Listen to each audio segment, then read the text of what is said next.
Bismillah, brothers and sisters. We all know by now how evil the Western media is. You know, when they report on the news, whenever Muslims blow themselves up to kill innocent people, and they call it terrorism. Brother makes a good point. The media is run by filthy Jews and white men. Sister makes a good point. But luckily, we can use the Western media and social media created by the filthy Jews and white men to give the true message of Islam to everyone and make sure that everyone knows that ISIS have got nothing to do with Islam. This must always be our #1 priority. ISIS has nothing to do with Islam. That's right. Oh, you all learn so fast, mashallah! So, whenever anyone says that Islam is violent, all we have to say is ISIS have nothing to do with Islam. Because we all know that true Islam is nothing like it whatsoever. Now, before we all go out and preach to the dirty infidels so we can invite them to the beautiful message of Islam, does anybody have any questions? Sir, me. One at a time, boys. Ginger, you go ahead. I exposed Tommy Robinson. Oh, good for you, Ali D. I'm sure you did expose him. But that's not a question though, is it? So let the ginger boy speak, please. You know when ISIS kill people for not being Muslim anymore? Fake ex-Muslims. Lol. Yes, apostasy. Yeah, that's treason like Edward Snowden, innit? Yeah, I've heard that's also in Islam, but nobody told me that before I joined. Is it true? Is it really a part of Islam, or is it only ISIS that do it? Well, epistemologically speaking, you're forgetting the context. It's all about the multi-layered and multi-leveled approach. Brother makes a good point. You see, we have the pixel and Allah has the picture. Aha. Pixel. Oh, come on, guys. We shouldn't be embarrassed by our beliefs. Of course apostates are killing Islam. It's the authentic hadith that the Prophet said, whoever changes his religion, kill him. That is correct. Sahih Bukhari, book 88, hadith 5. Just to be clear, no context in this ruling mentions treason being a condition for this punishment to take place. This is an issue of consensus by the major Muslim scholars. Okay, fine. Let's remember, however, that we behead the apostates. And as we know, beheading is painless. So it's a win-win for everyone. But apart from killing apostates, ISIS has nothing to do with Islam. Killing apostates is the only thing that they have in common with our religion. Any other questions? The Islamophobes always give us grief. When ISIS cuts off the hand of a thief, does Islam really give us this brief? Oh, seriously, mate, can you stop doing that? It is well annoying. Right. First and foremost, not every thief has their hand chopped off. Before you get your hand chopped off, you have to steal something really, really expensive, like an egg or a bit of rope. Sahih Bukhari, book 86, hadith 29. Yeah, and the general command to chop choppy is in the Quran in... Chapter 5, verse 38, Allah says, as to the thief, male or female, cut off his or her hands, a punishment by way of example from Allah for the crime. Yeah, okay, so ISIS follow Islam when they punish a thief or chop off their hand, but apart from killing apostates and chopping off the hands of thieves, ISIS have nothing to do with Islam. Oh, don't forget about them feet, innit? Feet? What feet? Allah orders us to chop off both the hands and the feet, as well as crucify those what spread corruption. Brother makes a good point. This is in chapter 5, verse 33. Okay, so Islam teaches you to chop people's hands and feet off or crucify them if they spread corruption. But apart from killing apostates, chopping off hands and feet and crucifixion, ISIS has nothing to do with Islam. No, man. So here's the point where you chop off the thieves' hands, babes. This is just an excuse to show you skin.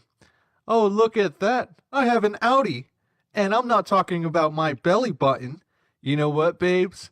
I call my bed the crucifix, girl. If you want to spread corruption, I'll be glad to nail you there. No, man, stop it! What you're doing is haram! You're not one to speak. We all know about your profile on Ashley Madison.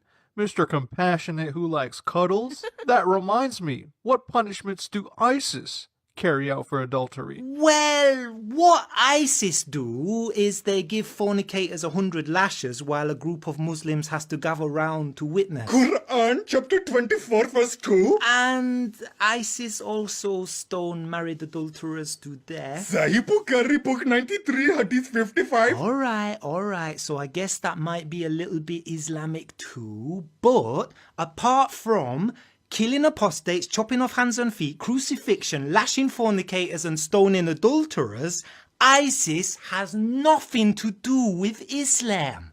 Any questions from our sisters at the back there? I've got one. You know when ISIS takes slaves, like making women and children slaves, right? Well, that obviously can't be from Islam because we all know that slavery is wrong.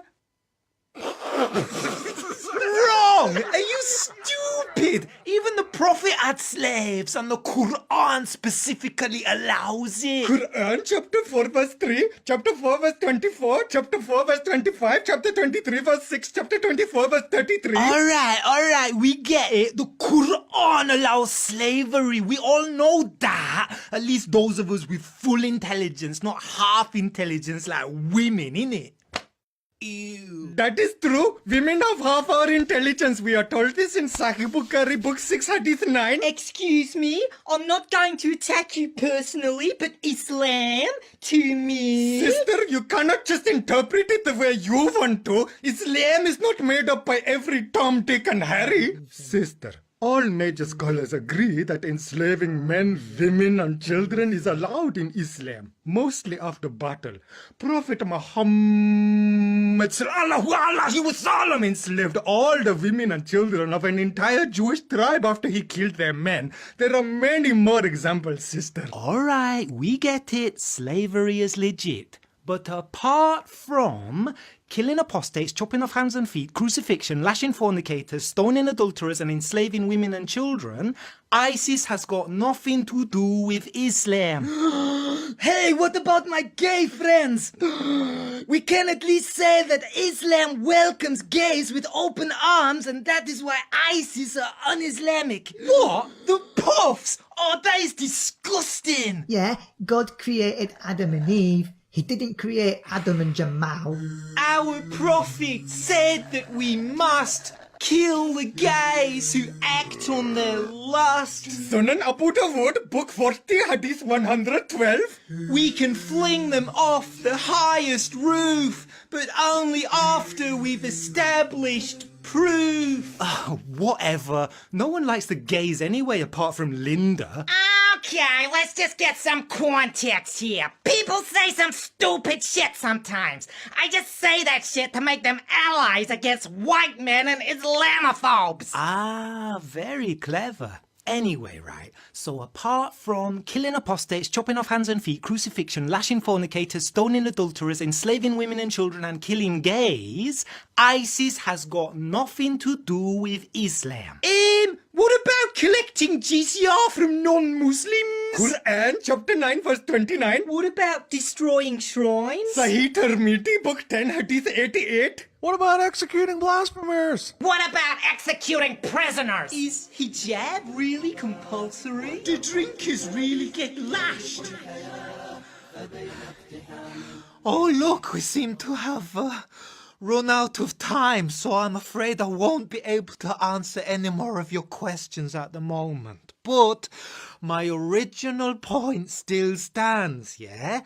ISIS is not Islamic because, apart from killing apostates, chopping off hands and feet, crucifixion, lashing fornicators, stoning adulterers, enslaving women and children, killing gays, beheading prisoners, lashing drinkers, enforcing obligatory fasting during Ramadan, abiding by strict monotheism, enforcing zakat, enforcing compulsory hijab, destroying shrines, executing magicians, destroying idols, forcing jizya on non-Muslims and executing blasphemers, ISIS has got nothing to do with Islam.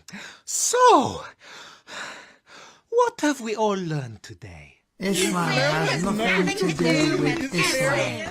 Alhamdulillah, now go and tell all the infidels on YouTube, Facebook and Twitter that Islam has nothing to do with...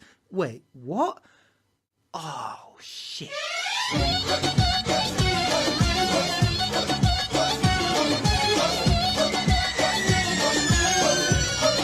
Allahu Akbar!